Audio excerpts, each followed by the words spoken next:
अगर यमराज के खाते में आपके 100 नाम भी हैं कि आपने 100 नाम जप किए हैं, 108 नाम जप किए, इतने से ही काम हो जाएगा।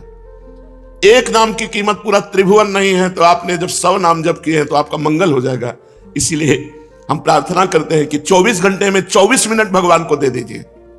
24 घंटे में यद्यपि जीवन तो केवल भगवान के लिए आपको प्राप्त हुआ है, पर पूरा जीवन भगवान को ना दे पाए ये हमारी दुर्भाग्य है। तो हमें 24 घंटे में 24 मिनट तो देना चाहिए। प्रातःकालीन ब्रह्म मुहूर्त में उठ करके अपनी दिनचर्या करके स्नान करके शांत एकांत में बैठकर कम से कम 24 मिनट भगवान का सुमिरन कर लीजिए। किसी भी तीर्थ जाने की जरूरत नहीं है।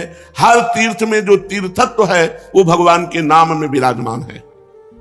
अगर आप अपना मंगल चाहते हो तो परम धर्म नाम, भगवान का नाम जप करना भी तुम्हारा परम धर्म है। जैसे पत्नी का पोषण करना, पुत्र का पोषण करना, पिता की सेवा करना, ये धर्म है, तो ये परम धर्म है भगवान का नाम जप करना। अवश्य नाम जप करना चाहिए। इसके बिना सो सब धर्म कर्म जरि जाऊ, वो सब धर्म कर्म में आग लगे जिसमें हम इतना रम गए कि भगवान का नाम ही भूल गए, भगवान का स्मरण करना ही भूल गए। हर जीव गर्भ में भगवान से वादा करके आता है, एक बार मुझे मां के गर्भ रूपी नरक से बाहर कर दो, हे प्रभु मैं ऐसा भजन करूंगा कि दोबारा इस नरक में ना पड़े।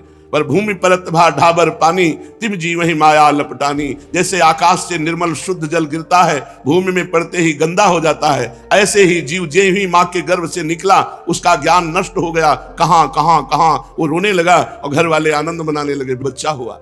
हम फिर भूल गए, जैसे जैसे सयाने होते गए माया के संबंधों को सत्य मानते, ये मेरी माँ, ये मेरे पिता, ये अमुक अमुक अमुक अमुक, और भूल गए कि हम आए थे भगवान का भजन करने के लिए। इसलिए परम धर्म है भगवान का नाम जप करना। परम धन है नाम, कबीरा सब जग निर्धना, धनवंता नहीं कोई, धनवंता सोई जानिए जाके राम नाम धन होए। जब आप यहां से शरीर छोड़ेंगे एक सिक्का आपके साथ नहीं जाएगा, केवल भगवान का नाम आपके साथ जाएगा। इसलिए नाम ही परम अर्थ है, परम धन है। नाम ही भक्त का सुहृद है। सुहृद माने बहुत प्यार करने वाला। प्रहलाद जी से उनके मित्र पूछते हैं कि प्रहलाद जी आपकी आयु तो 5 वर्ष की है, कौन सी शक्ति आप में है कि त्रिभुवनपति हिरण्यकश्यप आपको आग में जलाता है, विष पिलाता है, सर्पों से डसवाता है, हाथी से कुचलाता है, पर्वतों से नीचे दबाता है, समुद्र में डुबाता है, लेकिन आपका बाल बांका भी नहीं होता, ऐसा क्यों? तो उन्होंने कहा मैं हरि नाम जपता हूं, हरिनाम के प्रभाव से मुझे भगवान गोद में लिए रहते हैं। तो दैत्यराज जितना विघ्न डालता है मेरा हरिनाम में उतना विश्वास और होता है। सबसे बड़ा भक्त का प्रिय सुहृद है भगवान का नाम। जहां कोई तुम्हें नहीं बचा सकता वहां भगवान बचा सकते हैं। बड़े बड़े अंग रक्षक रख लो, बुद्धि खराब हो गई तो अंग रक्षक ही तुम्हें सूट कर देगा, लेकिन भगवान का नाम, नाम पाहरू दिवस निशी, ध्यान तुम्हार कपाट। यदि भगवान का नाम आप स्मरण कर रहे हैं और वो आपकी रक्षा कर रहा है तो सुदर्शन चक्र आपकी रक्षा कर रहा है, कभी कहीं कोई बाल बांका नहीं कर सकता। भगवान का नाम भक्त का परम सुहृद है, मित्र है, और इस संसार के दुखों से मोक्ष केवल भगवान का नाम दिला सकता है। आज कलयुग है, कलयुग में कोई अन्य साधनाएं पुष्ट नहीं हो सकती। कलयुग केवल नाम आधारा, सुमिर सुमिर नर उतर ही पारा। केवल भगवान का नाम, इसमें पैसा नहीं लगता भाई। इसमें पैसा देना हो तो परेशानी हो कि भाई ये धनी लोग ही ले सकते हैं नाम। नाम में पैसा दिख, केवल तुम्हें समय देना, वो भी अगर बैठकर नहीं दे सकते तो चलते फिरते, उठते बैठते, खाते पीते, कार्य करते आप भगवान के नाम का स्मरण कर सकते हैं। अरे प्रीतम, तुम डर क्यों रहे हो? तुम केवल मेरा नाम लो, देखो तुम्हें किसी से नहीं डरना।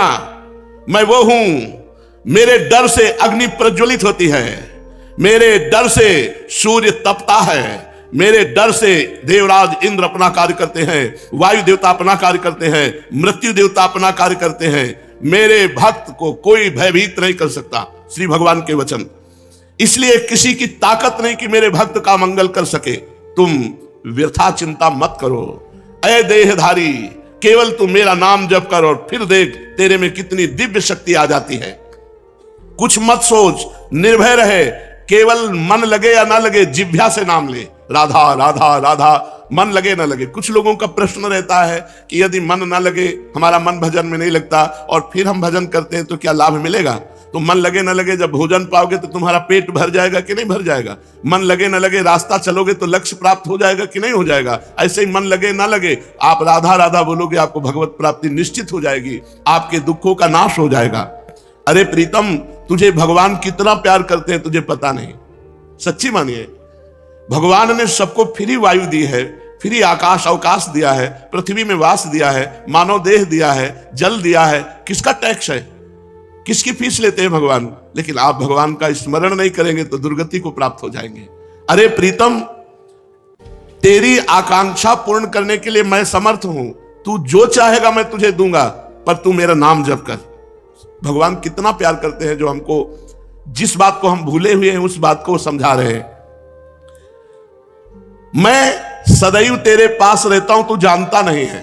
कोई ऐसा नहीं जिसके पास भगवान ना हो, क्योंकि सर्वत्र भगवान है। तो जहां मैं हूं वहां भगवान है, सबके भगवान है तो मेरे भी भगवान है, सब समय में भगवान है तो जिस समय में जहां हूं उस समय भी भगवान है।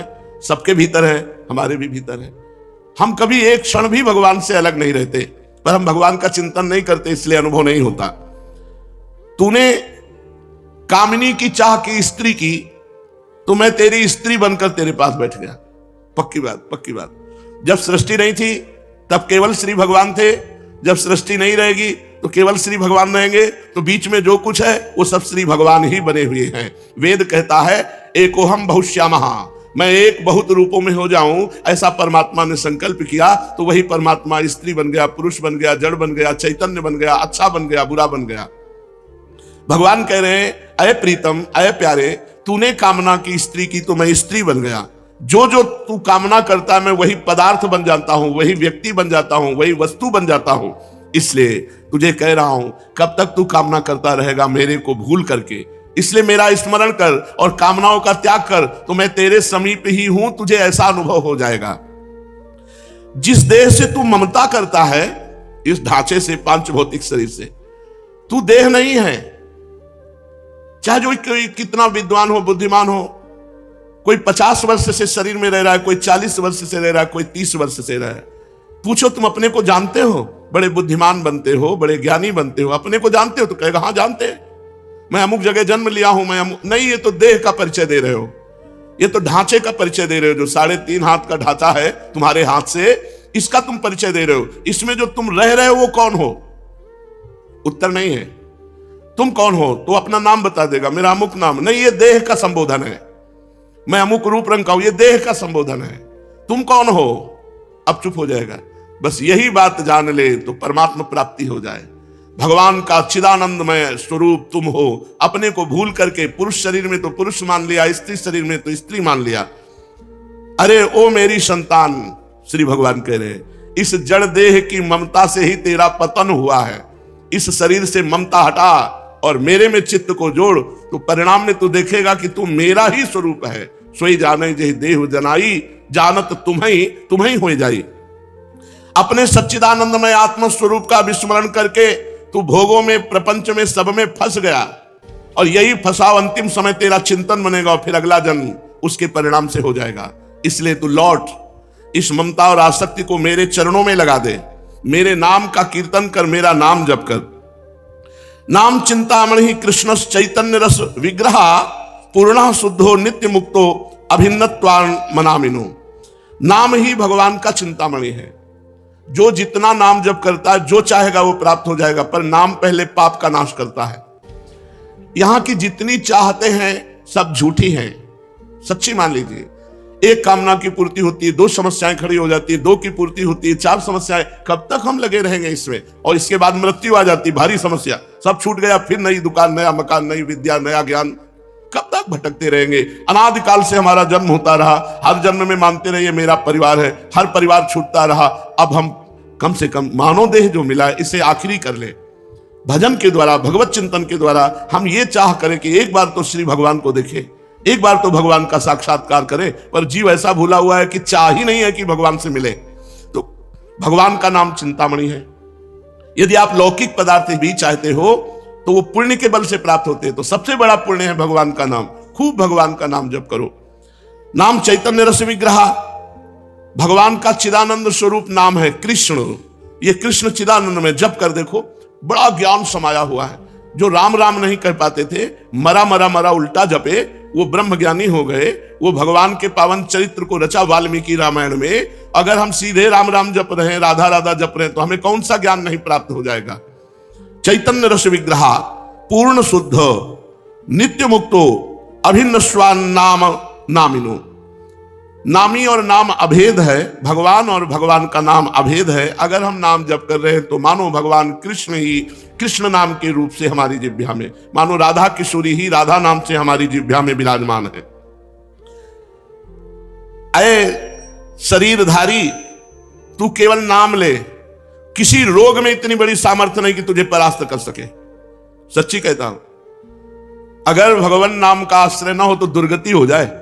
ये नाम की महिमा से तुम्हें कह रहे हैं, कोई भी बड़े से बड़ा रोग उसे परास्त नहीं कर सकता जो भगवान का नाम जप कर रहा है, जो भगवान की भक्ति से युक्त है, जो भगवान के आश्रय से। और शोक, चाहे सब कुछ नष्ट हो जाए तो भी भगवान का नाम जप करने वाले के हृदय में शोक नहीं होता। दुख ज्वाला, हमने देखा कि जब हमें अधिक पीड़ा होती तो किशोरी जो हमें अधिक सुख देती है, इतना आनंद अंदर से दे देती है कि बाहर शरीर का दुख हमें पीड़ा नहीं पहुंचा पाता। यदि आप दुख से बचना चाहते हो तो भगवान नाम का निरंतर रटन करो, नहीं तो ये संसार ऐसा है, इतनी ओवर थिंकिंग बढ़ती चली जाएगी कि आपको डिप्रेशन में पहुंचा देगी। अगर नाम जप नहीं करोगे, सत्कर्म नहीं करोगे, भगवत आराधना नहीं करोगे तो तुम्हारा मन ही तुम्हें क्लेश देने के लिए उतारू हो जाएगा, तुम्हारा मन ही तुम्हें भयभीत कर देगा, तुम्हारा मन ही तुम्हें गंदी आदतों में फंसाकर तुम्हें नष्ट कर देगा।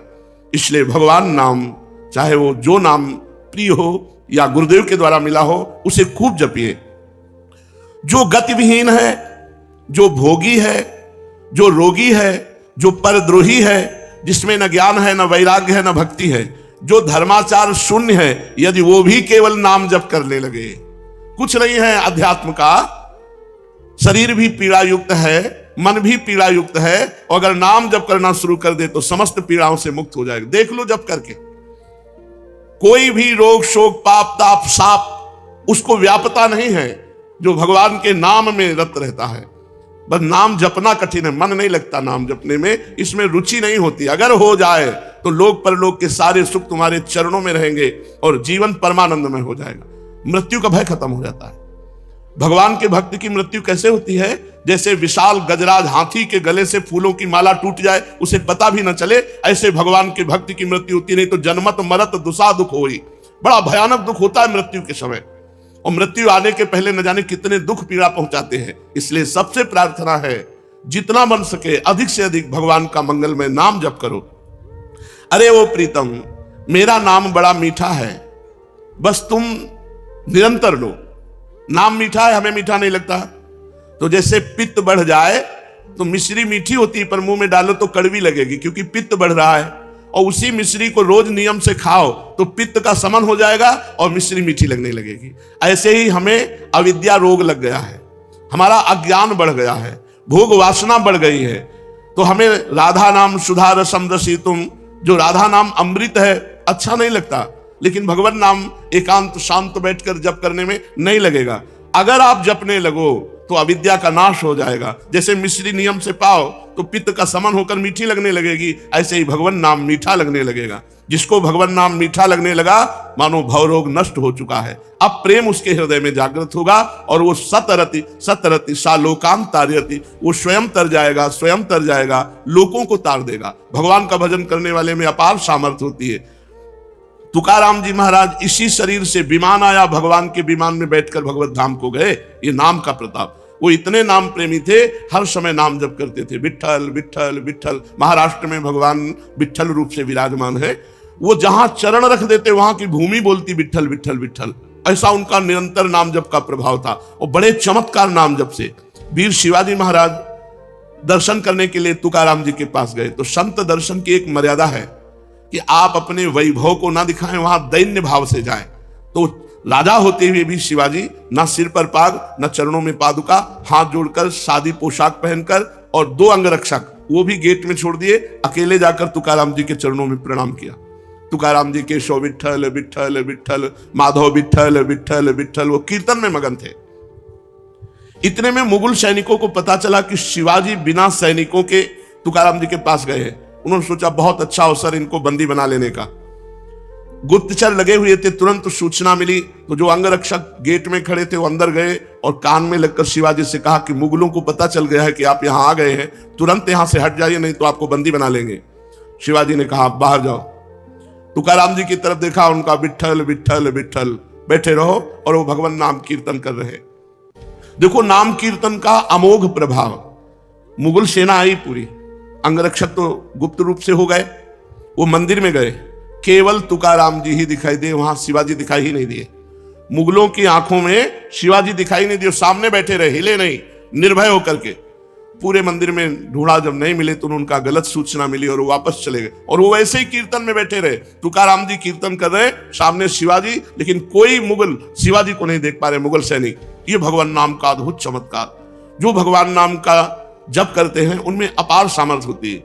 एक बार कबीरदास जी को जो मुगल सम्राट था उसने बंदी बना लिया। उनकी मां को कुछ विद्वान जनों ने कि तुम्हारा लड़का देखो राम राम कहता है, उचित होगा कि वो अपने धर्म का नाम उच्चारण करे, इसलिए तुम बादशाह से यदि कह दो तो वो तुम्हारे धर्म की बात मानेगा। वो बूढ़ी माँ, उनको समझ में आया कि ठीक बात कह रहे हो। बादशाह से विद्वानों ने निंदा करके कबीरदास जी के लिए विपरीत भावना भर दी, बंदी बना लिए गए कबीरदास जी। तो इनसे कहा कि तुम इस नाम को छोड़ो। उन्होंने कहा नहीं, जो लगन लग गई अब वो छूटने वाली नहीं। तो उनका ऐसे हाथी से रौंदा दो।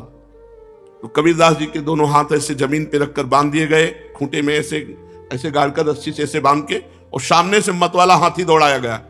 तो हाथी जो ही आता तो बस जब 4 कदम दूर रह जाता तो बड़ी जोर से चिघार कर वापस लौट जाता। बादशाह ने कहा क्यों हाथी रौंदता क्यों नहीं? महावत से कहा। महावत ने कहा कबीरदास की जगह में एक बबर शेर दिखाई देता है, इसलिए हाथी वापस आ जाता है। बादशाह ने कहा तुम झूठी बात कहते हो, मैं स्वयं चढ़कर देखूंगा।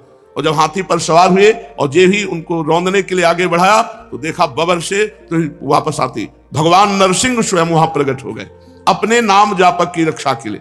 फिर दूसरी चाल चली, कबीरदास जी को जैसे प्रहलाद जी को होली में दहन किया, ऐसे कबीरदास जी को जलाने का प्रयास किया। पूरा लकड़ियों का ढेर लगा दिया, बीच में कबीरदास जी को विराजमान कर दिया और आग लगा दी। राम राम राम राम राम, एक भी रोमा नहीं झुलसा, पूरी लकड़ियां भस्म हो गई कबीरदास जी की। ये कथा हमको पुष्टता प्रदान करती है कि हमें किसी भी दुख में, किसी भी संकट में, कोई भी माया के काम क्रोध लोभ फंसा ना सके। हम भगवान का नाम जप करें, नाम में अपार सामर्थ्य है। ओ प्रीतम, तेरे सब दुख दूर करने के लिए मेरा नाम समर्थ है।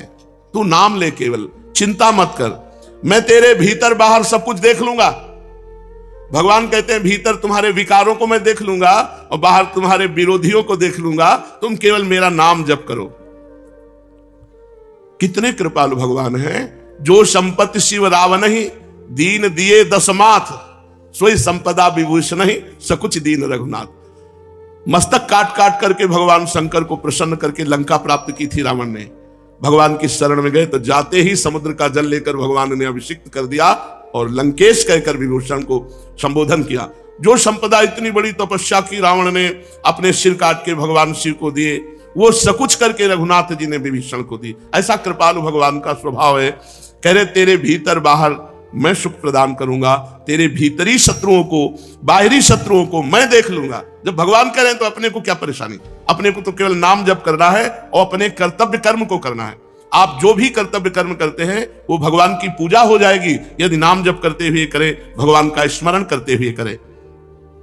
देख, तू बीच बीच में मेरे को देखकर पुलकित हो जाएगा। जब नाम जापक खूब नाम जप करता है तो उसे भगवान के दर्शन होने लगते हैं। वो जिधर देखता है उसे भगवान श्याम सुंदर मुस्कुराते हुए नजर आते। ये कथा नहीं है, ये जीवन है। आप अपने जीवन को भगवान को समर्पित कीजिए और नाम जप कीजिए, देखिए आपको भगवान का दर्शन होता है कि नहीं। भगवान यही है, भगवान सब में है, भगवान सब रूपों में है, भगवान सब समय में है। बस केवल आप नाम जप कीजिए, फिर आप देख लेंगे। मेरे सरस स्पर्श से अनुक्षण तू पुलकित रहेगा। तेरी आंखें जगत को नहीं देख पाएंगी, मेरे को देखेंगी। इसलिए आनंदमय मैं तुझसे सत्य कह रहा हूं, तू केवल मेरा नाम जप कर। अरे अपने को तू भूल गया है, तू मेरा बच्चा है। भगवान कह रहे कि तू मेरा अंश है। ममैवांशो जीवलोके जीवभूता सनातना मना कष्टानेन्द्रियाणि प्रकृति स्थानि कर सती। मन और 5 ज्ञानेन्द्रियों के चक्कर में फंस करके तू अपने को भूल गया। हमारा जो स्वरूप है वो भगवत स्वरूप है। हम भगवान के अंश हैं। तो चाहे 1 चम्मच गंगा जल लो तो गंगा जल, 1 टैंकर लो तो गंगा जल। तो गंगा जल है जैसे, ऐसे हम भगवान के अंश हैं तो भगवान पूर्ण है। तो पूर्ण का अंश पूर्ण ही होता है, हम भगवत स्वरूप ही है। पर 5 ज्ञानेंद्रियां और 1 मन, ये भोगों में लगने के कारण हम अपने स्वरूप को भूल गए हैं। तो आनंदमय है, परमानंदमय है, लौटो, इस संसार के जंगल से लौटो, मेरी तरफ लौटो। कैसे लौटेंगे? केवल नाम जप से। जितना नाम जप करोगे उतने तुम मुझे अपने सानिध्य में देखोगे। और नाम जप नहीं है तो ये माया सामने दिखाई देगी, स्त्री पुत्र धन मकान नाना प्रकार की भोग सामग्री, और इसी में अब ये कर लेंगे तो हम सुखी हो जाएंगे, अब ये संग्रह कर लेंगे, इतना कमा लेंगे, ऐसा कर, और ऐसा सोचते सोचते मृत्यु आ जाती। कभी किसी का आज तक काम पूरा नहीं हुआ। काम पूरा तभी माना जाए जब भगवत प्राप्ति हो जाए। चलते हैं श्रीमद् भागवत महापुराण। भगवान श्री कृष्णचंद्र जी उद्धव जी को उपदेश कर रहे हैं। कह रहे उद्धव, जब मृत्यु सिर पर नाच रही है, हर जगह आपको शास्त्रों में यही संबोधन मिलेगा कि सावधान हो जाओ, सावधान। आराम से कार में बैठे जा रहे हैं, पता नहीं अब उतर पावे कि ना उतर पावे। आराम से भोजन पाने के लिए बैठे, पता नहीं कवल निगल पावे कि ना पावे। भगवान कह रहे उद्धव, मृत्यु सिर पर नाच रही है, तब कौन सी भोग सामग्री या भोग कामना तुम्हें सुखी कर सकती है? किसी भी भोग में सुख नहीं है, केवल तुम्हारे चिंतन के कारण उसमें सुख लगता है। हे उद्धव, मनुष्य को यदि वध स्थान पर वध के लिए निश्चित कर दिया जाए कि तुम्हें आज 10 बजे फांसी मिलेगी या गोली मार दी जाएगी, अब उसको विश्व के हर सुख दे दो, सुंदर स्त्री, खान पान, सब सामग्री, उसको किसी में सुख नहीं मिलेगा, क्योंकि उसके चिंतन में बैठ गया कि 10 बजे गोली मार दी जाएगी। तो जिस मनुष्य को फांसी लटकाने के लिए ले जाया जा रहा हो, तो उसे फूल, चंदन, स्त्री, पदार्थ कदापि सुख नहीं दे सकते। तो प्यारे उद्धव, ऐसे ही तुम्हारे सिर पर मृत्यु सवार है, कभी भी वो आक्रमण कर सकती है। तो लौकिक पारलौकिक ये सुख तुम्हें कोई सुख नहीं देंगे। इसी भूल में सब लोग फंसे हुए हैं कि हम जितना रुपया कमा ले उतना सुखी हो जाएंगे। हमारे हृदय की बात समझ लो, जितना नाम जप कर लोगे उतने सुखी हो जाओगे। भगवान कह रहे हैं उद्धव, ऐसे ही स्वर्ग आदि लोकों में है। जैसे मृत्यु लोक में है तो स्वर्ग लोक में थोड़ी VIP व्यवस्था है, विमान मिलता है, अप्सरा मिलती है, अपने पुण्य के अनुसार भोग करो, इसके बाद पुण्य छीणे, मृत्यु लोके विशंति। और स्वर्ग भी कोई सबको थोड़ी मिलता है, उनको मिलता है जो बड़े बड़े पुण्यात्मा हैं, बड़े बड़े यज्ञ करने वाले दानवेत्ता हैं, पर वो भी टिकाऊ नहीं है स्वर्गिक सुख। हे उद्धव, पुण्य क्षीण होने पर उस स्वर्ग में गए हुए पुरुष को नीचे गिरना होता है। एक माला पहनाई जाती है जो यहां से जाता है स्वर्गलोक, जैसे जैसे उसके पुण्य क्षीण होते हैं वैसे वैसे माला कुम्हला जाती है, और जहां माला सूख गई उसे फिर यहां धकेल दिया जाता है मृत्यु लोक में। फिर कर्म के अनुसार वो पशु पक्षी देवता क्या बनता है। यदि कोई मनुष्य दुष्ट संगति में पड़कर अधर्म आचरण करता है, अपनी इंद्रियों के वश होकर मनमानी आचरण करता है, कभी किसी को दान पुण्य नहीं करता, लंपट है, दूसरे प्राणियों को सताता रहता है, और जो पशुओं का मांस खाते हैं, मदिरा पीते हैं, ऐसे लोग घोर नरक में जाते हैं और वहां विविध प्रकार की कष्टमयी यातना को भोग कर तब वो पवित्र होते हैं। इसलिए प्रार्थना करते हैं मांस नहीं खाना चाहिए। सोचो तुम मनुष्य हो, कोई हिंसक जंतु नहीं हो। सात्विक और आध्यात्मिक संकल्प में शक्ति होती है। पहले के ऋषि मुनि ऐसे ऐसे दिखाई देते थे, लेकिन बड़े बड़े चक्रवर्ती सम्राट कांपते थे। आज पता नहीं कौन बुद्धि बन गई है, तो अंडा खाना, मछली खाना, मांस खाना, शराब पीना, पराये माता बहनों की तरफ गंदी दृष्टि देखना, मतलब नरक जाने का कार्ड तैयार कर रहे हो। किसी को नहीं खाना चाहिए। अगर खाते हो, हमारी आवाज जा रही है आपके कान तक, तो हमारी प्रार्थना आप बंद कर दो। कुछ लोगों को कहना होता है कि हम तो पशुओं को मारते नहीं, हम तो दुकान से खरीद के लाते हैं या होटल से बना बनाया ले लेते हैं। तो कर्ता, प्रेरक, अनुमोदन, तीनों को बराबर दंड मिलता है। कर्ता जिसने काटा, प्रेरणा मुझे इतना दे दीजिए, और जो पाया, तीनों को बराबर दंड मिलता है। यदि आप बचना चाहते हैं, नरक नहीं जाना चाहते, दुर्गति नहीं भोगना चाहते, तो मांस खाना बंद करें, शराब पीना बंद करें, दूसरी माताओं बहनों की तरफ गलत दृष्टि देखना बंद करें। जितने भी सकाम और बहिर्मुख कर्म करने वाले हैं, इन सबको दुख भोगना पड़ेगा परिणाम में। जिसको अभी लगता है कि वो आदमी पाप कर रहा है और बड़ी उन्नति को प्राप्त हो रहा है, तो ऐसा समझ लो आखिरी इच्छा उसकी पूरी हो रही। जैसे किसी को 8वीं मंजिल से पटकने जाना हो, तो 2 आदमी हाथ पकड़े, 2 आदमी पैर पकड़े, आप उसकी बड़ाई करो कि ये ना तो सीढ़ी चढ़ के जा रहा है, ना लिफ्ट में जा रहा है, 4 आदमी इसको सम्मान से ले जा रहे हैं, तो जानते हो कहां ले जा रहे हैं? छत से पटकने जा रहे हैं। ऐसे पापी पुरुष, पाप आचरण करने वाला यदि उन्नति को प्राप्त हो रहा है तो फ्यूज होगा। बल्ब जब ज्यादा प्रकाश करने लगे तो जान लेना फ्यूज होने वाला है। ऐसे पापी पुरुष जब ज्यादा उन्नति को प्राप्त हो तो जान लेना कुल परिवार सहित ये नष्ट होने वाला है। पक्की हमारी बात मान लेना, क्योंकि अभी पाप कर रहा है, पूर्व के पुण्य के द्वारा उसकी उन्नति हो रही। जहां वो पुण्य नष्ट हुआ और पूर्व का पाप और वर्तमान का पाप तो उसका नाश कर देगा। इसलिए श्री भगवान कह रहे हैं, उद्धव जितने ये मनमानी आचरण है ये सब दुर्गति करने वाले हैं। जीव शरीर में अहमता ममता कर लेता है और मनमानी आचरण करता है तो बार बार जन्म, बार बार मृत्यु से प्राप्त होती रहती है। ऐसी अवस्था में मृत्यु धर्मा जीव को क्या सुख प्राप्त होगा। सारे लोक और लोकपालों की आयु भी केवल एक कल्प है, वो भी मुझ काल से भयभीत रहते हैं। औरों की तो बात ही क्या, स्वयं ब्रह्मा भी मुझसे भयभीत रहते हैं, क्योंकि उनकी भी आयु एक सीमित है, केवल 2 पदार्थ, सतोगुण, रजोगुण और तमोगुण। ये तीनों गुण इंद्रियों को उनके कर्मों में प्रेरित करते हैं। इंद्रियां कर्म करती हैं, जीव अज्ञानवश सत्व रज आदि गुणों और इंद्रियों को अपना स्वरूप मान बैठता है और उनके किए हुए कर्मों का फल सुख दुख भोगने लगता है। हे उद्धव, जब गुणों में विषमता है, शरीर में मैं मेरेपन का अभिमान है, तभी तक आत्मा के एकत्व की अनुभूति नहीं होती। ऐसा लगता है बहुत सी आत्माएं हैं लेकिन एक ही आत्मा है। जब तक अपने शरीर में अभिमान है, मैंपन है, तब तक आत्मज्ञान नहीं होता। जब तक आत्मज्ञान नहीं होता तब तक काल अथवा कर्म के अधीन जीव को रहना पड़ता है। जब तक परतंत्रता है तब तक भय बना रहता है। जब तक आत्मज्ञान नहीं होता तब तक काल और कर्म के अधीन रहना पड़ता है। जब तक परतंत्रता है तब तक दुख है और भय है। स्वतंत्रता तब होगी जब तुम्हें आत्मज्ञान हो जाएगा। प्यारे उद्धव, माया के गुणों में क्षोभ होता है तब मुझ आत्मा को ही काल, जीव, वेद, लोक, स्वभाव, धर्म आदि के नाम से निरूपण करने लगते हैं। वास्तविक सत्य मैं एक आत्मा हूं। एक ही आत्मा इतने जड़ चैतन्य को प्रकाशित कर रही, अनेक नहीं है। जैसे एक सूर्य 1 लाख घड़े रख दिए जाएं तो 1 लाख प्रतिबिंब दिखाई देता है, तो सूर्य 1 लाख थोड़ी हो गए। और घड़ों के नष्ट होने पर सूर्य थोड़ी नष्ट होता है। ऐसे ये सब घड़े हैं, इनमें एक ही आत्मा का प्रकाश हो रहा है, परमात्मा का प्रकाश हो रहा है। इन घड़ों के नष्ट होने से परमात्मा में कोई फर्क नहीं पड़ता। उद्धव जी ने पूछा, भगवान ये जीव देह आदि रूप गुणों में ही रह रहा है, फिर देह से होने वाले कर्मों या सुख दुख आदि के रूप फलों में ये क्यों नहीं बंधता। आत्मा गुणों से निर्लिप्त है, देह आदि के संपर्क से रहित है, फिर आत्मा को बंधन क्यों प्राप्त होता है। ये थोड़ा आत्मज्ञान विषयक चर्चा है।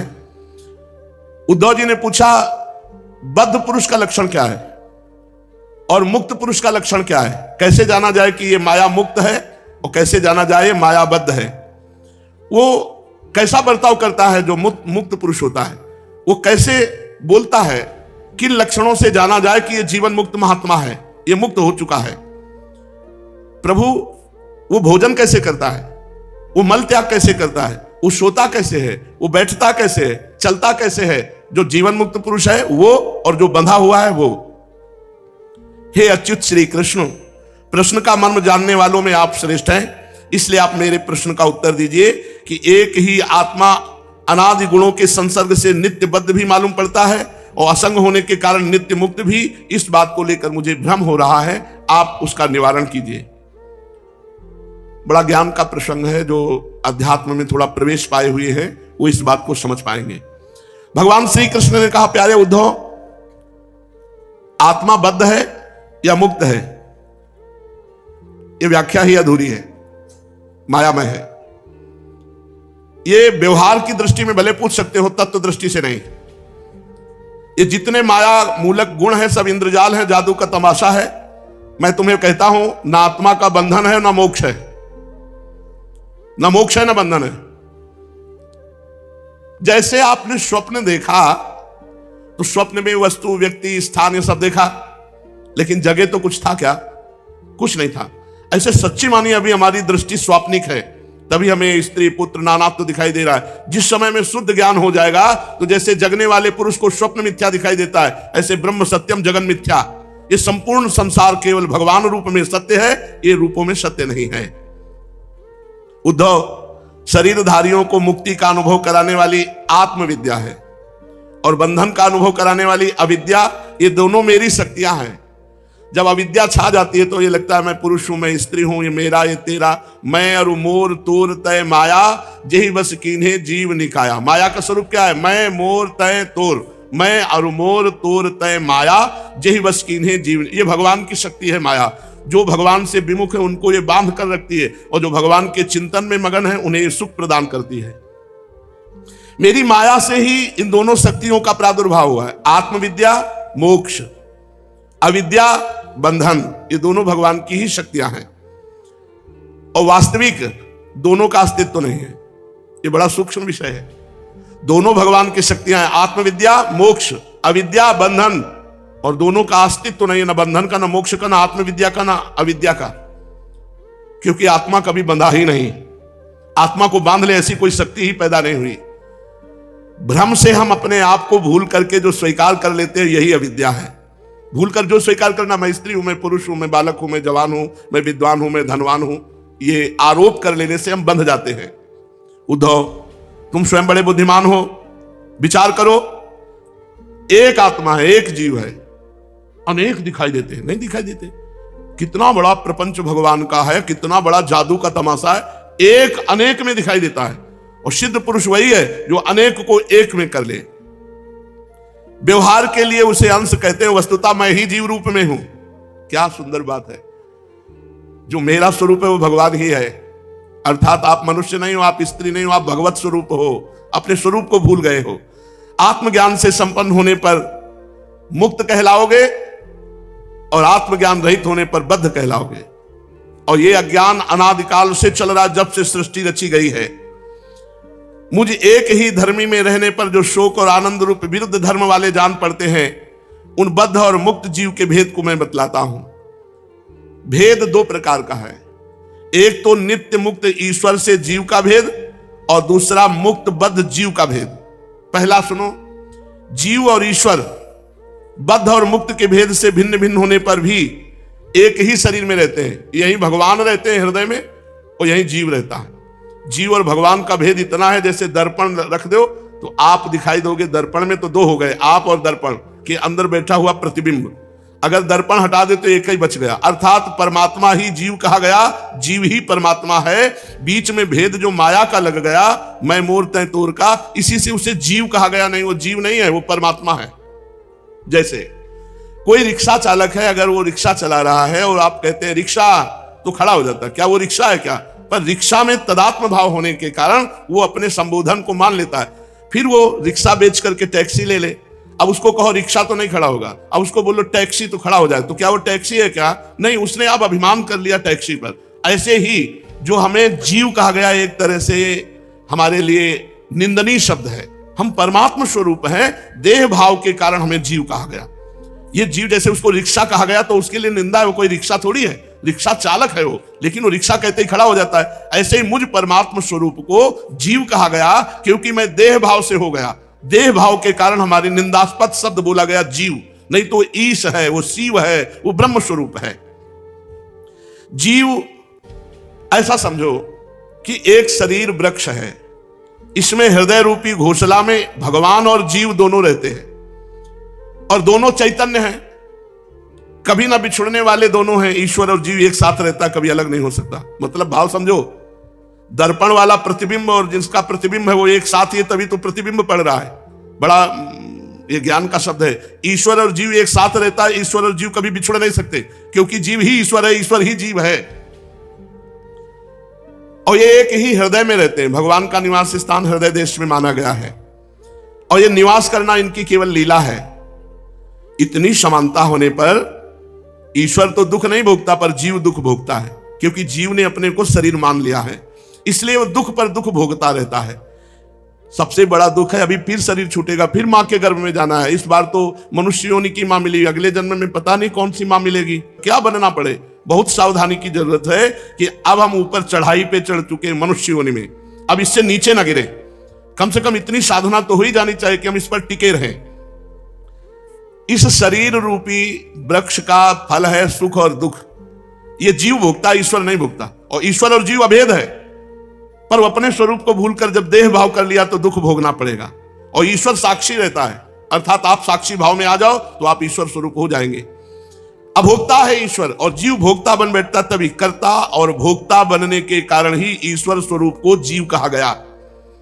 वो ज्ञान, ऐश्वर्य, आनंद, सामर्थ्य आदि में परिपूर्ण है, पर वो भोक्ता बनने के कारण शुभ कर्म का फल सुख, अशुभ कर्म का फल दुख भोगता है। बड़ी विलक्षणता है। ईश्वर स्वरूप होकर बंध गया देह में। अब कौन अपने को ईश्वर स्वरूप मानता है? भूल करके अपने को बस स्त्री या पुरुष, और स्त्री पुरुष में जो पदवी मिल गई, जो धन मिल गया, जो प्रतिष्ठा मिल गई, उसी में भूल गया। इतने में मृत्यु आई, सब रौंद डाला, फिर नया जन्म, फिर नई पढ़ाई, फिर नया क्रम। हे उद्धव, ज्ञान संपन्न पुरुष मुक्त है, अज्ञानी बंधा हुआ है। अभी आप मुक्त हैं यदि आपको ज्ञान हो जाए। ज्ञान नहीं है, इसीलिए आप सोच रहे हैं कि काम आ रहा है हृदय में, क्रोध आ रहा है, लोभ आ रहा है, मोह आ रहा है, मद आ रहा है। अगर अभी साक्षी हो जाएं, यही साधना से ज्ञान प्राप्त होता है। तो अपने शरीर को बिल्कुल अलग देखेंगे, दुख सुख अंतःकरण पे आते हैं, आप उसके साक्षी रहेंगे। जैसे जगे हुए पुरुष का स्वप्न से कोई संबंध नहीं रहता।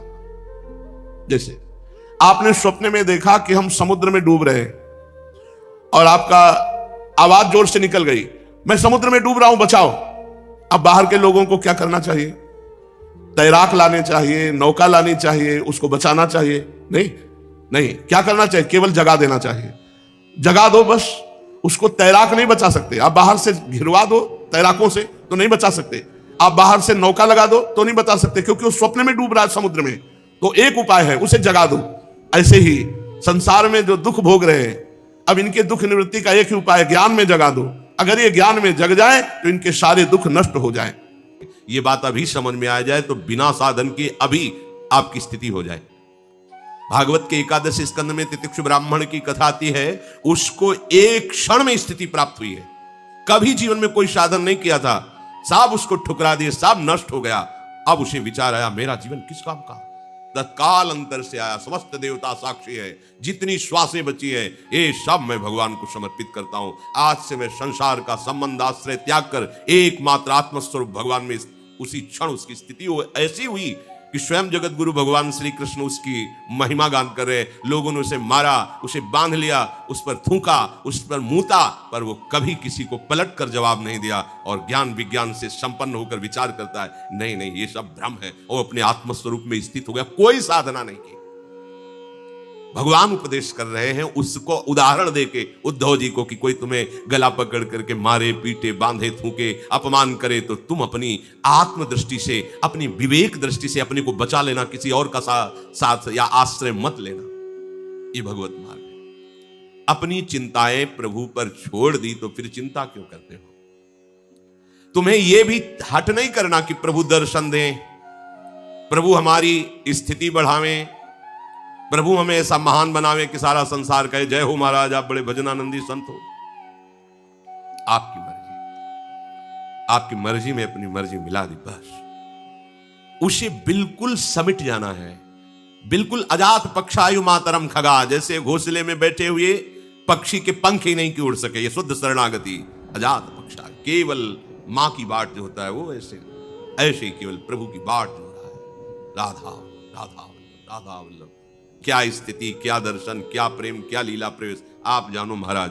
हमको तो केवल एक बात गुरु कृपा से मिली कि आपका सुमिरन निरंतर करना है। आपके चरणों के सिवा कोई भरोसा नहीं, कोई आश्रय नहीं, कोई बल नहीं।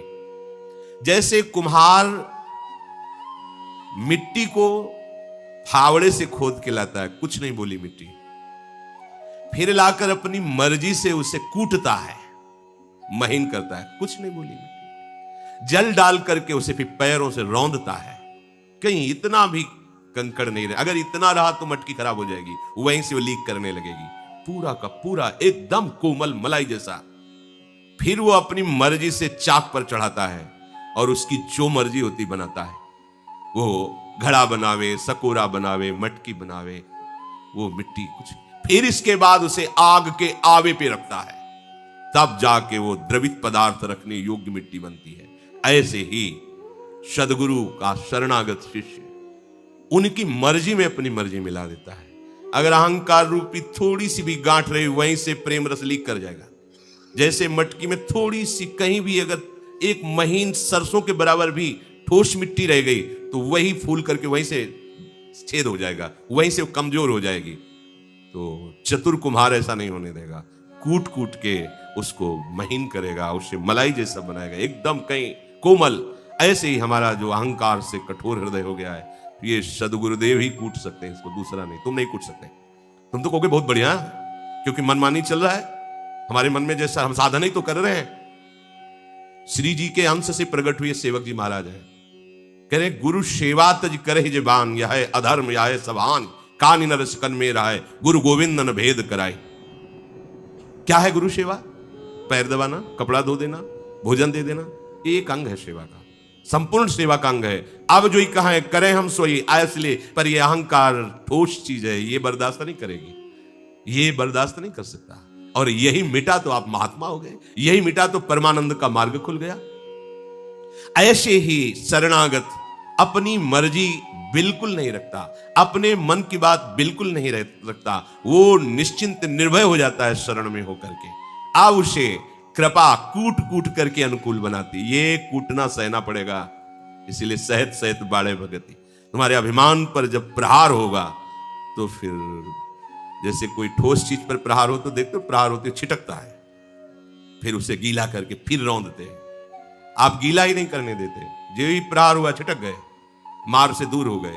अरे ये मार और त्रिभुवन में कोई दे ही नहीं सकता तुम्हें, तुम्हें तो माया वैसे ही मार रही थी, जहां मारना चाहिए वो वहां मार नहीं पाती, वो तुम्हें फंसाती रहती। तुम्हारे अहंकार पर मार केवल एक कर सकता है, सदगुरुदेव, दूसरा नहीं। इसलिए मोक्ष मूलम गुरु कृपा, वो मार्ग कृपा से खुलता है, साधन से नहीं। सबय अंग गुणहीन हो ताको जतन न कोई, एक किशोरी कृपाते जो कछ होए सो होई, सो कृपाति सुलभ नहीं, सो कृपाति सुलभ नहीं, ताको कौन उपाय, चरण शरण हरिवंश की सहजई बने हो। छवि विराजमान कर लो, छवि आपको डांटेगी, छवि आपके जीवनचर्या में कमी निकालेगी क्या? नहीं निकालेगी। और गुरुदेव खड़ा कर देंगे सभा में, खड़े हो, तुमने ऐसा चीखा क्यों, गलती मानो। अब तुम्हारा अहंकार कहेगा, सभा के बीच में एकांत में बोलते तो बोल देते। बड़ा सूक्ष्म विषय। नारदानंद सरस्वती जी महाराज नैमिषारण्य के, जहां 88,000 ऋषियों की परम तपोभूमि है, वहां सत्संग करते, लाखों उनके सत्संग प्रेमी जन थे। तो उनके शिष्य स्वामी श्री विवेकानंद जी महाराज, बड़े अच्छे ज्ञानी महात्मा, वो नए कपड़ा पहनकर एकदम आए स्वामी जी के सत्संग में ही दृष्टि पड़ी।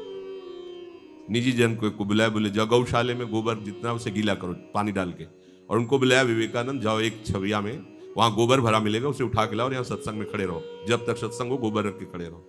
जी, आज्ञा उल्लंघन नहीं हो सकता। वहां गए तो पहले पानी डाल के गोबर गीला करके छविया में रख दे, उठा के सर में, वैसे सत्संग के बगल में टप टप टप उनके जितने नए कपड़े पहन के आए थे सब शांत सत्संग। जाओ, वही आखिरी में वहां के महंत बने, महाराज जी की जो गादी थी उसी का संचालन कर।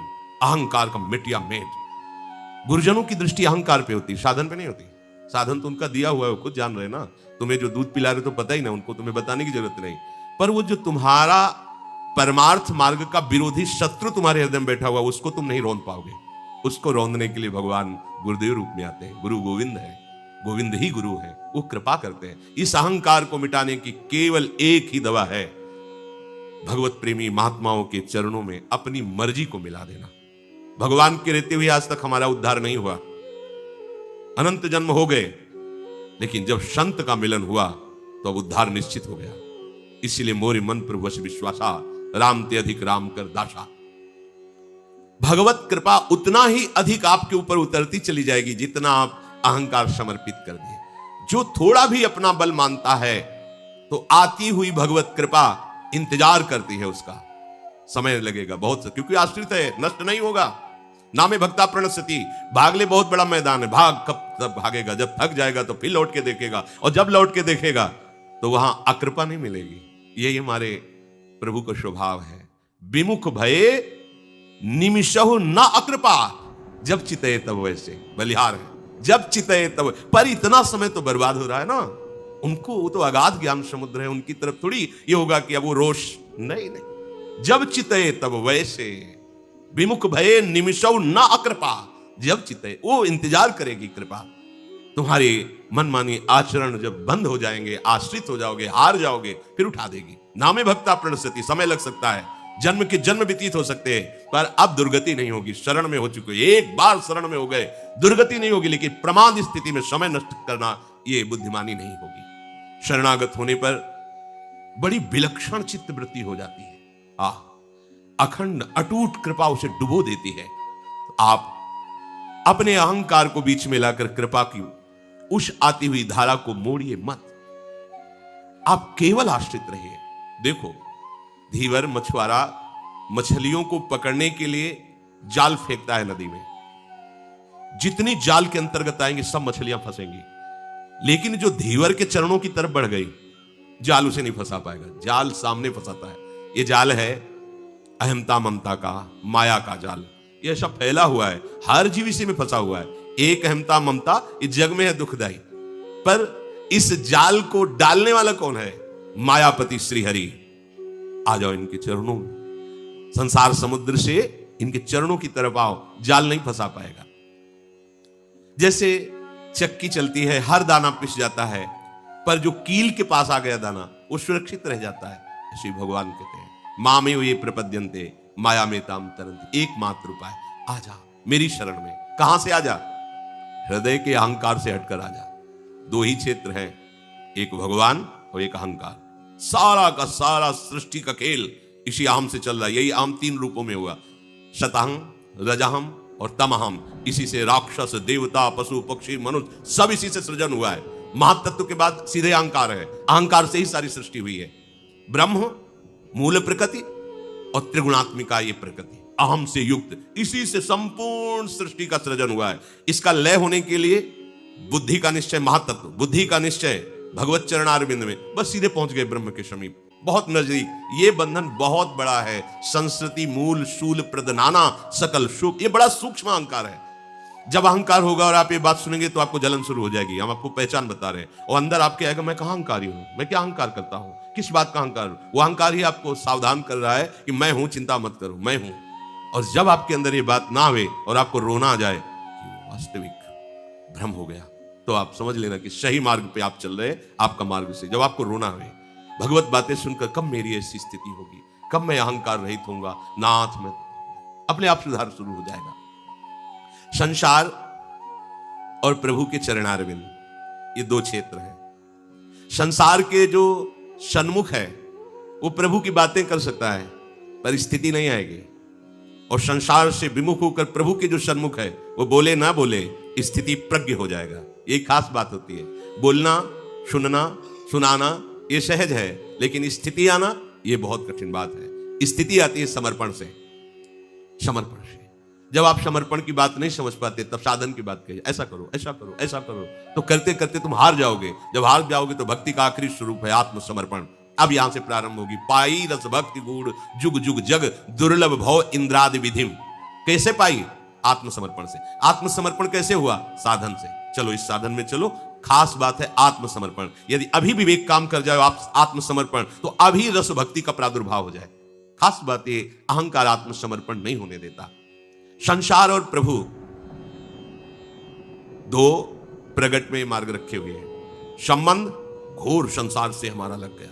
देख लो अंदर की वृत्ति, देख लो। हमें क्या कमी, किसी के आश्रय की जरूरत है? हमारे पास रुपया है, व्यवस्था है, मकान है, लोग हैं, सब। क्या हमें संबंध किसका है तुम्हारे हृदय में? और इस रस को वही प्राप्त कर सकता है। चक्रवर्ती सम्राट अम्बरीश जी है, लेकिन संबंध केवल भगवान का है।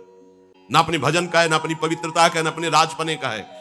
एक महात्मा अपने तप का बल दिखाकर उनको भयभीत करना चाहता है। दुर्वासा जी एक कदम पीछे नहीं हटे, ऐसे हाथ जोड़े खड़े रहे वैसे ही। और उनका प्रभाव श्री हरि का संबंध है, तो संबंध ने संबंधी की रक्षा करनी। सुदर्शन चक्र उनको पता भी नहीं है। इस संबंध भक्ति का खास विषय है। संसार का संबंध तुमने माना है, प्रभु का संबंध है, मानो या ना मानो, हम उनके हैं। मान लोगे तो संसार का माना हुआ संबंध हट जाएगा, नहीं मानोगे तो भी वो आपके हैं। जब आपको समझ में आवे तब मान लेना। किसी बात को लेकर के अपने में कुछ जो विशेषता दिखती है, उसी का नाम अहंकार है। यदि तुम्हें विद्या का, बुद्धि का, धन संपत्ति का, जन का, त्याग का, वैराग्य का, भजन का, इनका अभिमान है, तो आप अभी पराधीन हैं। अभी आप में बल वो भागवतिक जागृत नहीं हुआ, क्योंकि आपकी शुद्ध शरणागति नहीं। काहू के बल भजन को, काहू के आचार, ये शरणागति। व्यास भरोसे कुंवर के, केवल केवल हमारे माई श्यामाजू को रात दिन उन्हीं का चिंतन है, पर बल उनका है। ये चिंतन उन्हीं की कृपा से हो रहा है। धन को लेकर अगर विशेषता हुई तो धन की दासता है, प्रभु की नहीं। संसार के किसी भी जन, व्यक्ति, वस्तु, पदार्थ की संबंध वृत्ति उसकी दासता है, ये तुम्हारी हेता है। तुम अपने परम पद से दलित हो चुके हो, परंतु जो भगवान पर निर्भर है, प्रभु पर निर्भर है, ये स्वतंत्र परम पद है। शास्त्र सदगुरु भगवत वाणी की पराधीनता ये स्वतंत्र परम पद है, माया मुक्त करने का है।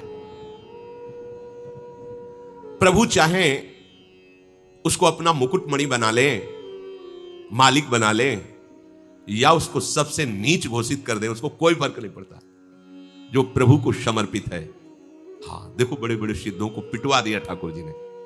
पहले तो भेजते हैं सुंदर भोग की थाल, खा पी के थाल लगा देते, बाहर धो के रख देते समुद्र के से, फिर भेजते हैं अपने पास, ओ तुमने थाल चुरा, पिटवा दिया। दोनों में समान है, क्योंकि दोनों में प्रभु की मधुर लीला देखते हैं। प्रभु का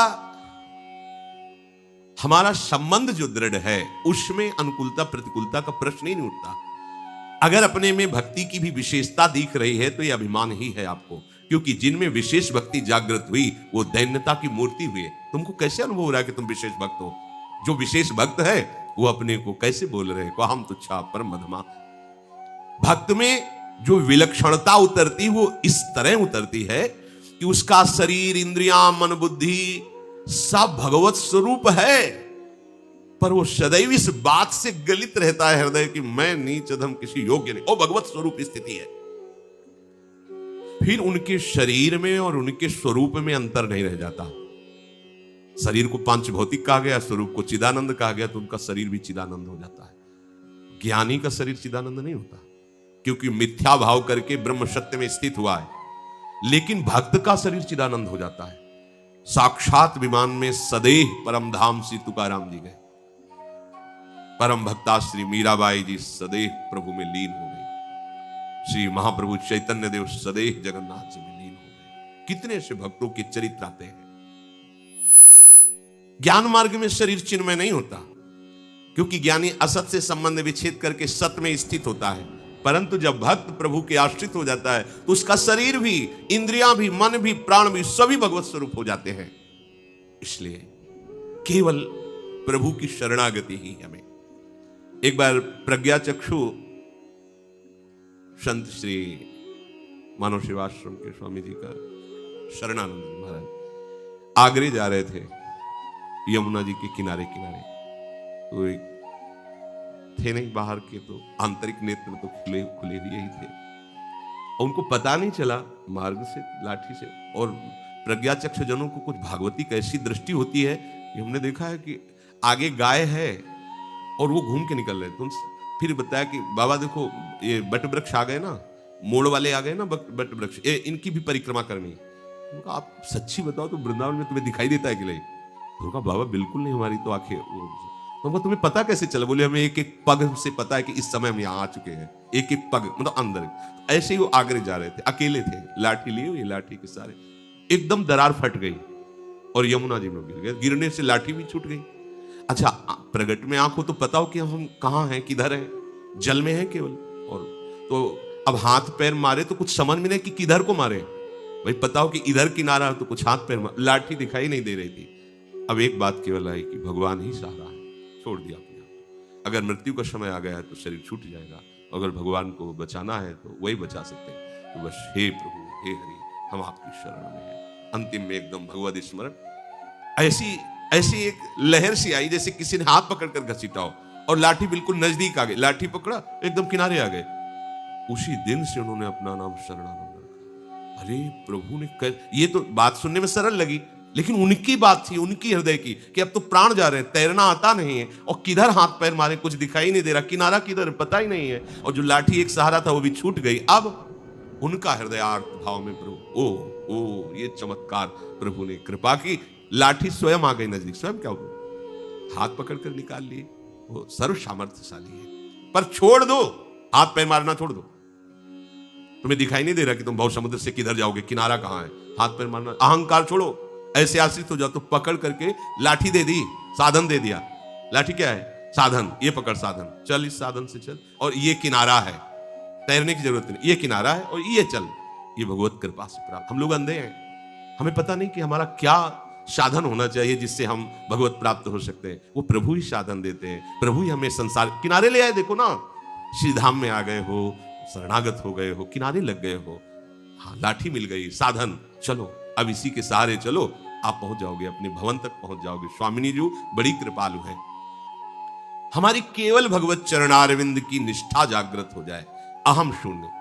इसमें संत जन उदाहरण देते कि एक बकरी चराने वाला बकरी चरा रहा था, तो एक बकरी हरी हरी पत्तियां चुनने में खूब मगन थी, और संध्या काल हुआ तो सब बकरियों को लेकर चला गया। ना उस चराने वाले को होश रहा उसका, और ना चरने वाली बकरी को होश रहा।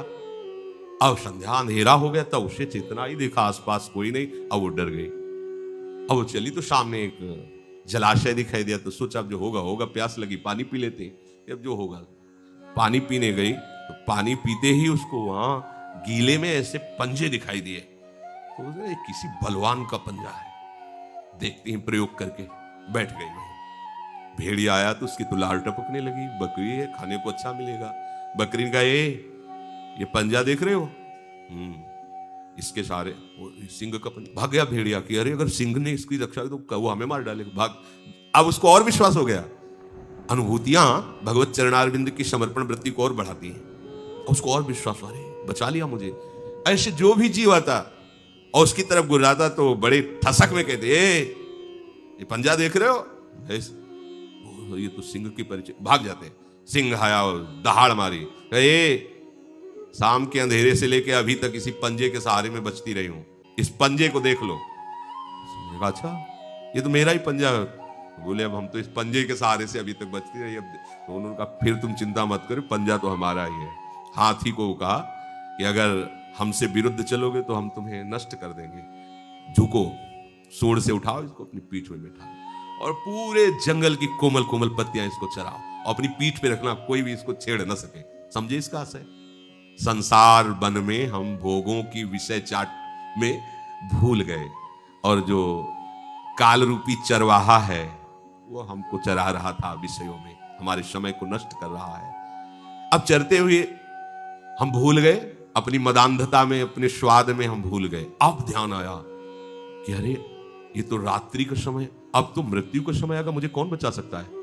एकमात्र है गहरे पंजे जिनके हैं, श्री हरि चरणारविंद। आश्रय ले लिया तो जिए काल बस ना परे, जो इन चरणों का आश्रय समुझ जाए शरण, ते डरत ना काल डर। फिर लोग कहते हैं कि महात्मा लोग तो बड़ी मौज ले रहे हैं यार, ये सिंह की शरण में हुए, उसका हुक्म हुआ कि कोमल कोमल पूरे जंगल की पत्तियां लाके इसको पाओ। क्यों? क्योंकि मेरी शरण में है, मेरी शरण में। विश्व ब्रह्मांड की समस्त सिद्धियां, समस्त संपत्तियां उसके चरणों में लुटती हैं जो भगवद आश्रित हो जाता है।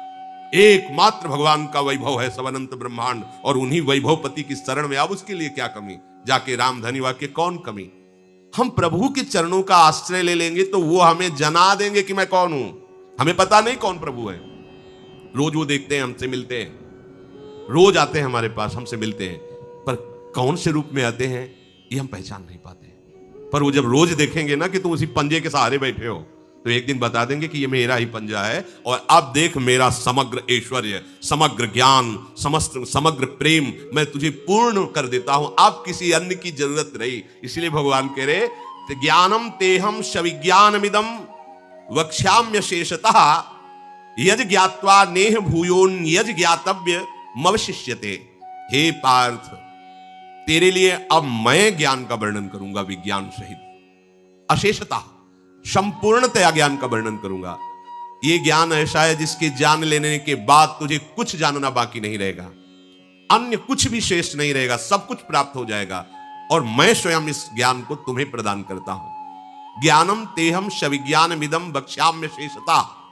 भगवान कहते हैं अर्जुन, यद्यपि यह ज्ञान मैंने महात्माओं को भी दिया है, उनके जो अनुभव में आया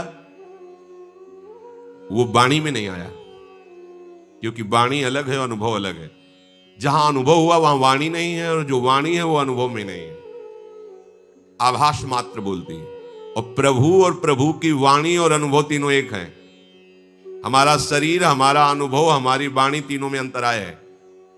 हमारा स्वरूप अलग है, शरीर अलग है, वाणी से जो निकल रहा है वो अनुभव की केवल आभास वृत्ति है, वो बोला ही नहीं जा सकता। अनिर्वचनीयम ब्रह्म स्वरूपम प्रेम स्वरूपम अनिर्वचनीयम, वो अनिर्वचनीय है। लेकिन जब ब्रह्म ही बोले तो उसके लिए अनिर्वचनीय नहीं है, क्योंकि उसकी वाणी भी ब्रह्म है, उसका स्वरूप भी ब्रह्म है, उसका अनुभव भी ब्रह्म, वो साक्षात ब्रह्म बोल रहा है। तो प्रभु इसीलिए कह रहे ज्ञानम ते अहम सभी ज्ञानमिदम वक्ष्याम्य अशेषता, अशेषता बाकी नहीं रहेगा जो मैं बोल रहा हूं सुनो। और कोई बोलेगा तो बाकी रह सकता है, क्योंकि जो अनुभव में आ रहा है वो वाणी में नहीं आ रहा। जिन नेत्रों, जैसे ध्रुवदास जी कहते हैं, जिन नेत्रों ने देखा उनमें वाणी नहीं है, जो वाणी बोल रही उसने देखा नहीं, अंतरा इसी में हो गया। तो जो अनुभव में आ रहा है वो वाणी में नहीं आ रहा है।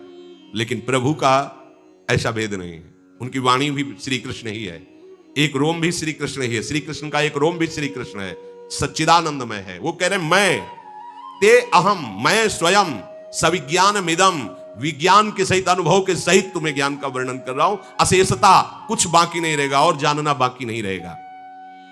तुम्हें कहूंगा, मैं खुद कहूंगा, संपूर्णता से कहूंगा।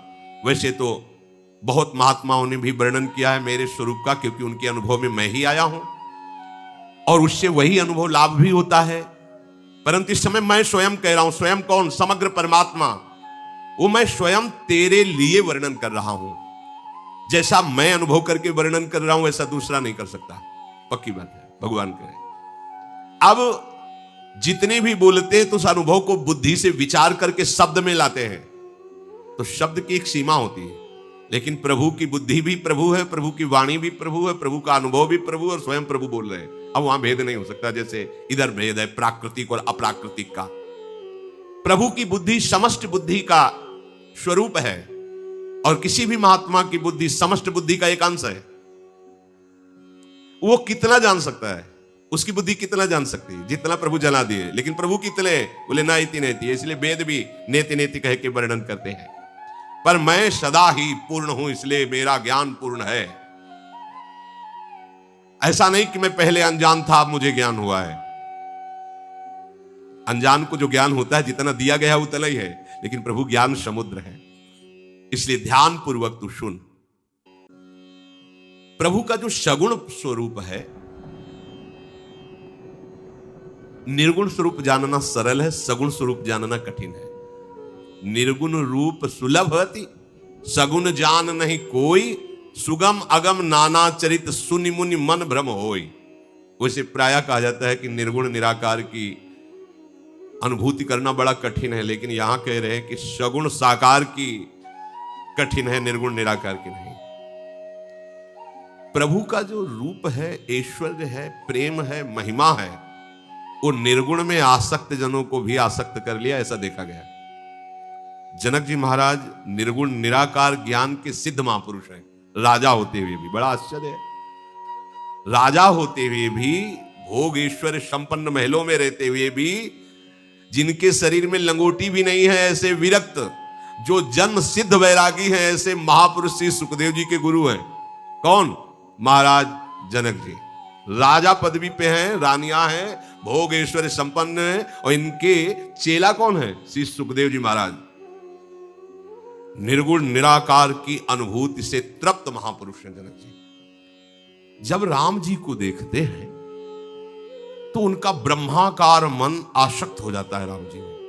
निर्गुण निराकार में वही सिद्धि प्राप्त करता है जो शब्द स्पर्श रूप रस गंध का विजेता होता है।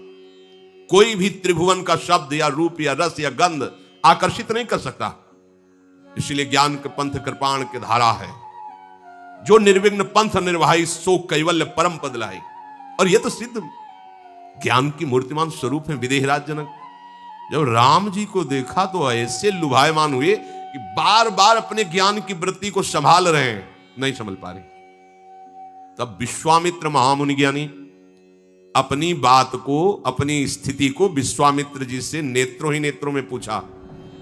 मानो वो कह रहे हो कि सहज विराग रूप मन मोरा, मेरा मन तो सहज बैरागी, पर इनके रूप को देखकर जैसे चकोर चंद्रमा में आसक्त हो जाता है, ऐसी स्थिति हो रही। इन्हीं बिलोकत अति अनुरागा, बरबस ब्रह्म सुखई मन त्यागा। निराकार ब्रह्माकार वृत्ति में आनंद रहने वाला मन आज राम रूप का गुलाम होता जा रहा है। जबरदस्ती इस रूप ने निराकार ब्रह्म की अनुभूति में छके हुए मन को आसक्त कर लिया। ये क्या हो रहा है? ये क्या हो रहा है? महामुनि ज्ञानी विश्वामित्र जी से परम विदेहराज जनक जी महाराज प्रश्न करते हैं, इन्हें विलोकत अति अनुरागा बरवस ब्रह्म सुख है। ये ब्रह्म सुख से भी श्रेष्ठ सुख है प्रभु के साकार रूप की उपासना, प्रभु के और इस साकार अवतार लीला से भी महाश्रेष्ठ प्रभु श्री कृष्ण की ये प्रेम लीला, ब्रज लीला। और इस लीला को प्रकट करने के लिए निकुंजेश्वरी निकुंजेश्वर जो पधारे, तो जो निकुंज में अनादिकाल से अनंत काल तक वो रूप, वो सौंदर्य, वो प्रेम, ये अत्यंत दुर्लभ बात है। भगवान के ज्ञान रूप को, तत्व रूप को जानकर सब मुक्त हो गए। भगवान की भक्ति करके सायुज्य सामीप्य सारूप आदि या भगवान के ईश्वर सेवा में पहुंच गए। पर नौ निकुंज बिहारिणी श्री श्यामाजू के चरण भावना में मगन होकर प्रीतम श्री लाल जो सहित वृंदावन रंग में रंगना, ये समग्र रूप प्रभु का है।